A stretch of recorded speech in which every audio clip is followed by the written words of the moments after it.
ज़िंदगी में कभी कभी ऐसा वक्त भी आता है कि हमारी हिम्मत टूट जाती है। हम हार जाते हैं, उलझ के रह जाते हैं परेशानियों में, चाह कर भी पूरी कोशिश करके भी अपनी दुखों से, अपनी परेशानियों से बाहर नहीं आ पाते। समझ ही नहीं आता कि हमने ऐसा क्या गलत किया है जिसकी वजह से हमें इतना दुख मिल रहा है, जिसकी वजह से हम इन परेशानियों में उलझ के रह रहे हैं। कुछ अच्छा ही नहीं लगता, किसी बात में खुशी नहीं मिलती, मन मायूस हो जाता है। लगता है कि कोई आए और हमें इस दुख से बाहर निकाले, हमारी परेशानियों से बाहर निकाले, किसी भी तरह हमारे दिल का दर्द खत्म हो जाए। वो कहते हैं ना, जब बाहर के सारे रास्ते बंद नज़र आए तो अपनी नज़र अंदर की तरफ दौड़ाओ, वो अंदर की तरफ चले जाओ। अपने दिल की गहराइयों से परमात्मा को पुकार कर, अपने दिल की गहराइयों से अस्तित्व को, परमात्मा को, इस प्रकृति को, रब को, अपने खुदा को दिल से पुकारो, दिल से प्रार्थना करो। जो दुआ दिल से निकलती है ना, उसमें असर ज़रूर होता है, भले आप इस बात को माने या ना माने। पर दुनिया में करोड़ों लोगों ने अपने दुआओं की शक्ति देखी है, अपनी प्रार्थनाओं का चमत्कार देखा है। मैं आपको एक कहानी सुनाती हूँ। एक व्यक्ति अपनी बीमार माँ के लिए दवाई की दुकान पर दवाई लेने गया। उसकी माँ की तबीयत बहुत ख़राब थी। वो दवाई वाले के पास जाकर बोला कि मुझे जल्दी दवाई दो, मेरी माँ की तबीयत बहुत ख़राब है। लेकिन उस समय दवाई वाला अपने दोस्तों के साथ दुकान पर बैठकर शतरंज का खेल खेल रहा था। वो उस खेल में इतना मग्न हो गया था कि इसके दवाई मांगने पर दवाई वाले को गुस्सा आ गया कि कौन आ गया बीच में मुझे तंग करने। उसने गुस्से में जो दवाई हाथ में आई वो उस व्यक्ति को पकड़ा दी। थोड़ी ही देर में उस दवाई वाले का खेल खत्म हो गया। जब खेल खत्म हो गया तब उसे एहसास हुआ कि उस लड़के को उसने गलत दवाई पकड़ा दी है।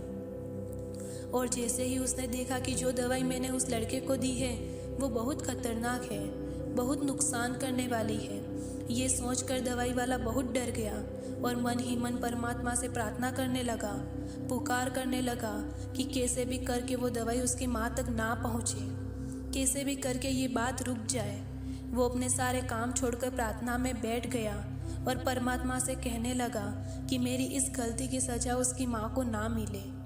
जब उसके दिल से सच्ची पुकार निकली तो उसका ऐसा असर हुआ कि जैसे ही वो लड़का अपने घर पहुंचने वाला था तो घर की सीढ़ी पर पैर रखते ही वो दवाई की बोतल उसके हाथ से छूटकर ज़मीन पर गिरकर टूट गई। अब वो लड़का वापस उस दवाई वाले के पास आया और उसके पास आकर दवाई मांगने लगा कि मेरे हाथ से वो दवाई की बोतल छूट गई है, अब मुझे दूसरी दवाई दो। उसकी ये बात सुनकर वो दवाई वाला हैरान हो गया कि परमात्मा कैसे रक्षा करते हैं, कैसे हमारी प्रार्थना को सुनते हैं। फिर उस दवाई वाले ने उसे सही दवाई देकर कहा, मुझे इसके पैसे नहीं चाहिए, आप ये दवाई अपने माताजी को पिलाइए, वो ज़रूर स्वस्थ हो जाएंगी। जहाँ पर इंसान को ये लगता है ना कि मेरी ताकत नहीं चलेगी, अब मेरे बस की बात नहीं, जहाँ ये लगता है कि मैं कुछ कर नहीं सकता हूँ, फंस गया हूँ, तो कहते हैं ना, जो बात दवा से ना बन सके वो बात दुआ से होती है। कई बार जो बात हमारी ताकत से नहीं हो पाती, हमारी दुआओं से हो जाती है, हमारी प्रार्थनाओं से हो जाती है। एक बार एक बुजुर्ग व्यक्ति एक नदी किनारे बैठे हुए थे। उन्होंने देखा नदी से एक कछुआ बाहर निकल कर आया है, जिसकी पीठ पर एक बिच्छू सवार होकर आया है। कछुए की पीठ पर बैठकर वह बिच्छू उसके साथ जा रहा था। वो बुजुर्ग व्यक्ति भी उस कछुए का पीछा करने लगे कि देखें ये कहाँ जाता है। वहीं पर एक पेड़ के नीचे एक नौजवान लड़का परमात्मा को प्रार्थना कर रहा था, उसमें डूबा हुआ था, उसे होश ही नहीं था। उस बुजुर्ग व्यक्ति को लगा कि कहीं ये बिच्छू इस नौजवान लड़के को काट ना ले। अगर ये इसको काटने जाएगा तो मैं इसे पहले ही रोक दूंगा।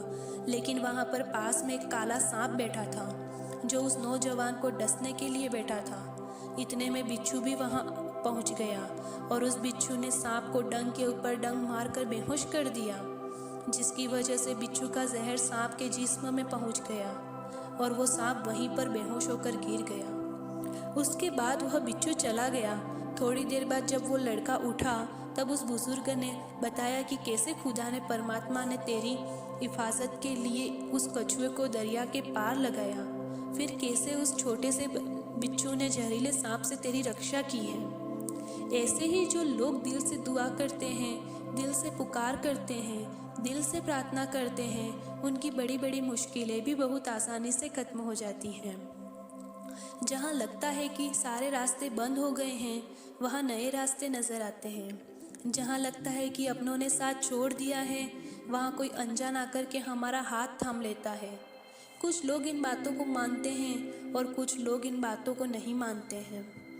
परमात्मा के किसी नाम में, किसी पवित्र तीर्थ में, किसी ज्योतिर्लिंग में, किसी डॉक्टर में, किसी गुरु में आपकी जैसी भावना होगी, वैसा ही आपको फल मिलेगा। अगर आपको लगेगा कि ये सारी बातें बेकार हैं, बकवास हैं, कुछ भी नहीं रखा इनमें, तो आपको कुछ नहीं मिलेगा। पर अगर आपको विश्वास है कि ये चीज़ें मेरी ज़िंदगी में चमत्कार करती हैं, असर करती हैं, तो वो चीज़ें आपकी ज़िंदगी में ज़रूर असर करती हैं। यदि आपको अपने वैद्य के ऊपर, डॉक्टर के ऊपर विश्वास ना हो, आपको लगे कि ये कुछ नहीं जानता, ये कैसे मुझे ठीक कर सकता है, तो वो आपको कभी ठीक नहीं कर सकता। और अगर आपको उसके ऊपर विश्वास है कि ये मेरे रोगों को अच्छे से समझता है, ये ज़रूर मुझे ठीक कर सकता है, तो उसकी दवाई आपको ज़रूर असर करेगी। सारा खेल आपके विश्वास का है। आप मानते हैं तो पाते हैं, और अगर आप नहीं भी मानते हैं तो किसी को कोई फ़र्क नहीं पड़ता है।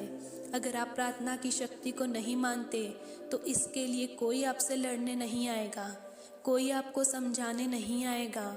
और मैं इतना ज़रूर कहना चाहूँगी कि दुनिया में करोड़ों लोग जो दुआ करते हैं, प्रेयर्स करते हैं, प्रार्थना करते हैं, अरदास करते हैं, उन लोगों ने जो पाया है, जो जाना है, वो झूठ नहीं है। आशा करती हूँ कि आपको ये वीडियो ज़रूर पसंद आई होगी। पसंद आई हो तो प्लीज़ लाइक, सब्सक्राइब ज़रूर करें। धन्यवाद।